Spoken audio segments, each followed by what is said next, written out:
Hi, and welcome back to part 3 of my 4-part Speed Coaster series. Once again, my name is Tommy, and thank you for joining me today on this episode. Today we're going to be doing the landscaping with the trees, the bushes, the rocks. We're going to do a couple waterfalls, and I'm just going to show you the basics on how I pretty much lay out everything and the steps that I do. Depending on the landscaping that I use, I'll try to match the trees and landscaping with the background. On this one, you'll see that the acacia trees are the ones that are used in the background, so I want to keep it that theme just to keep it consistent. Also, the nature with the grass and the rocks and the terraforming, I want it all to match. So what you're going to be seeing me do right now is just lay out hundreds of acacia trees. This can take a process of anywhere between an hour or so, depending on how many trees I lay down, how many rocks I decide to put down, bushes, and whatever else needs to be done. You probably noticed about 20 seconds ago I was laying out all the trees side by side, just trying to see what other trees would look natural with the situation and landscaping. Obviously, palm trees wouldn't look good. They wouldn't go well with this. Also, the pine trees wouldn't really go as well either. So I kept the theme pretty much simple, using the same trees, the same types of bushes and rocks, which you will see in just a minute coming up. What I also don't like to do, and I see people do it all the time, is they put trees on every square inch of the landscaping. And that's really not a good thing to do, especially that these take up so much memory that your FPS rating will be about 10 to 15 if you're lucky at the very end of your ride and after you're done terraforming and adding everything together. And we still have buildings to go too, so that's going to take up some memory. So try to keep it everything about as close to the track as you can. You'll see me wander off the track and I'll put trees in other areas. And that's only because if you're on top of a hill and we're coming down, and you see the whole area, you do want to see at least trees in the whole area. But whatever you don't see, I don't add. I just keep everything close to the track. When I first started making videos, obviously paying attention to the nature wasn't my big deal. So I would create a really big adventure ride, and I would have about 4 or 5 trees here and there. It was pretty much just terraforming and nothing else added.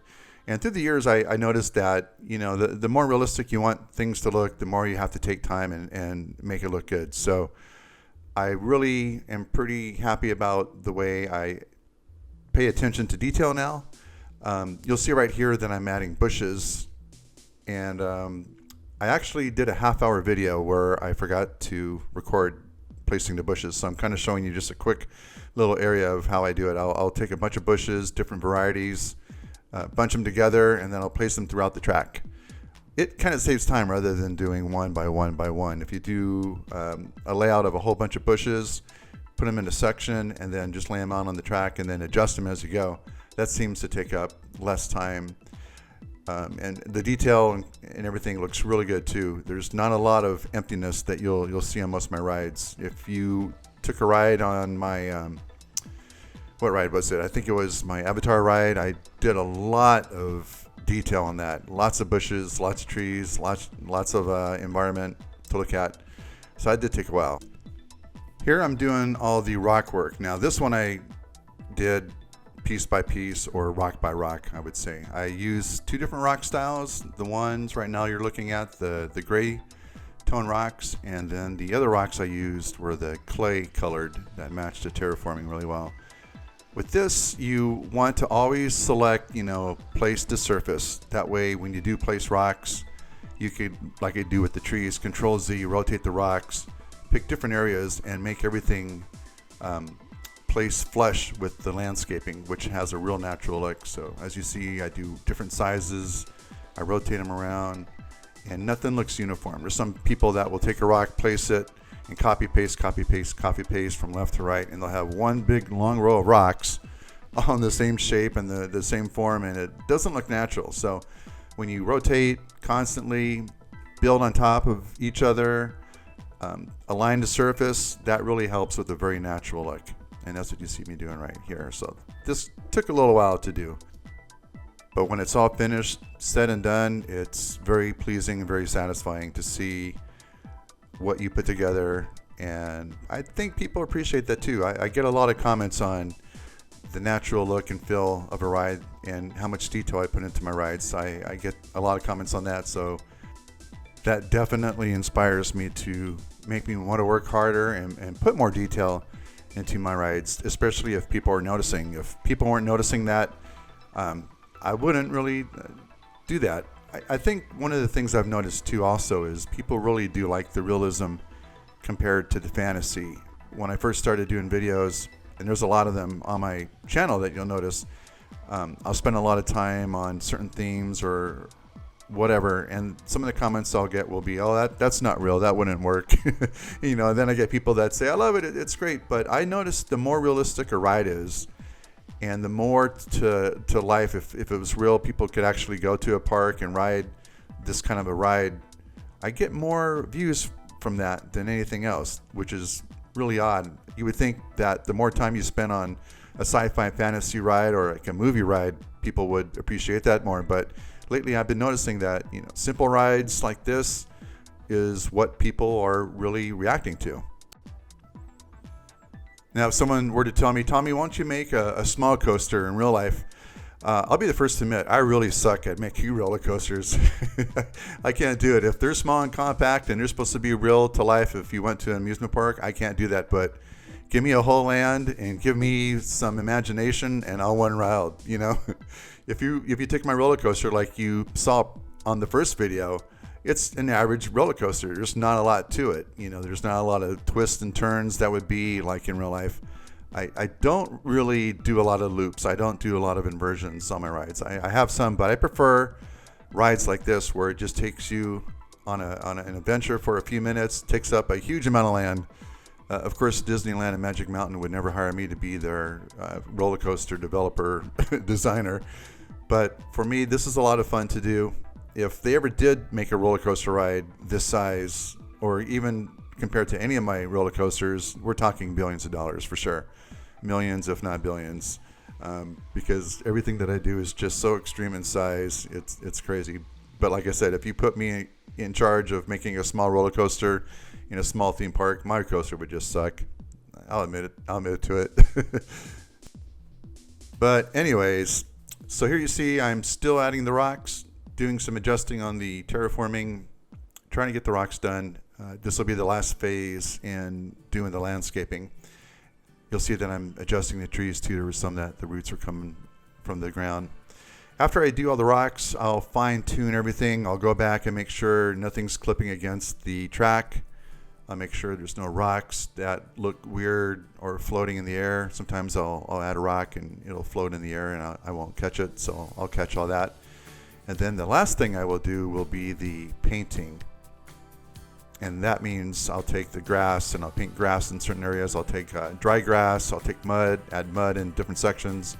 I'll take the rock work, the hills, I'll add rock, texturing, and whatever else needs to give that land just a really natural look where everything blends together and nothing is just like a solid green grass.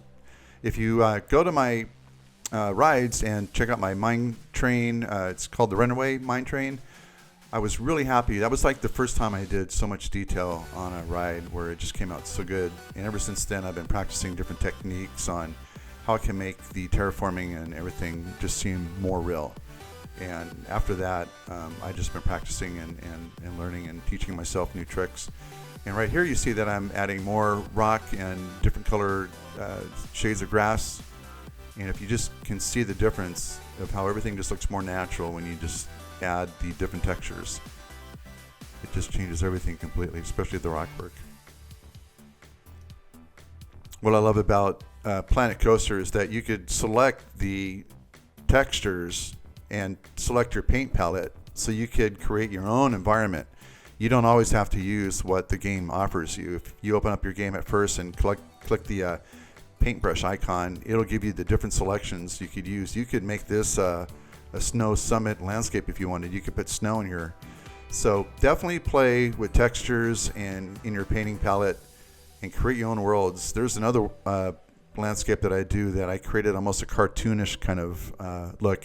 I'll give you a sneak peek and let you guys know I might be doing another Disneyland ride, a recreation that may take some time. I don't know when it will come out, but I'm in the process of doing it right now. But the one thing I did do was create my custom palette for the colors and textures and rocks for the ride, which I think is going to tie in together really well. So I'm excited to hopefully show you that real soon. One quick tip also when you're doing your painting is on your intensity level and your brush size, you always want to adjust everything. Right now I'm doing rock work, so I have the intensity level at 100% because I'm just strictly doing the side of the mountains to give everything a really rocky finish. If I was doing the grass, mixing into the mud, mixing into different other kind of grass, or if I was doing snow, mixing into dirt, you would want the intensity level about 50%. That way, at 100%, it doesn't overlap the previous color or palette that you have. When you do 50%, it just overrides and blends everything together.